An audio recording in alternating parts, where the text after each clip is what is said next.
Pour comprendre le grand mécanisme de la pensée, aujourd'hui, je vous présente une capsule technique dont le but réel est de vous expliquer le fonctionnement de votre équipement mental.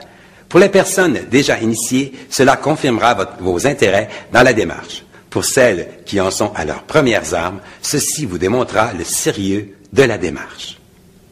Je ne suis pas le seul à m'être intéressé au sujet.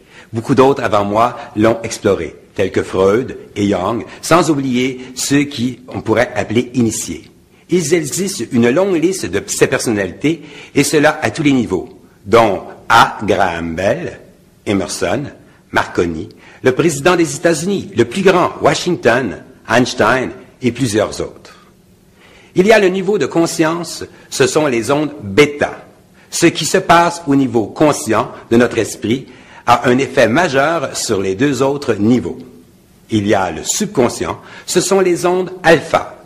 C'est la mémoire qui emmagasine toutes les données qu'on lui fournit par notre esprit conscient. Il est directement lié à la mémoire collective. Selon la méthode, le nom varie.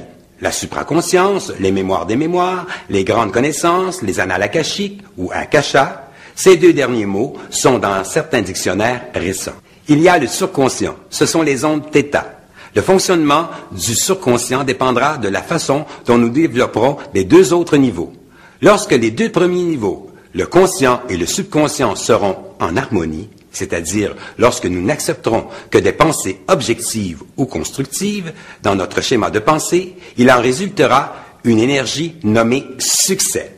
En conclusion, je vous invite à un moment de réflexion. Je vous demande d'évaluer le pourcentage de pensées négatives que vous véhiculez en moyenne chaque jour. Pendant que vous réfléchissez, je me permets de vous offrir une magnifique pluie de pétales de roses rouges. À très bientôt.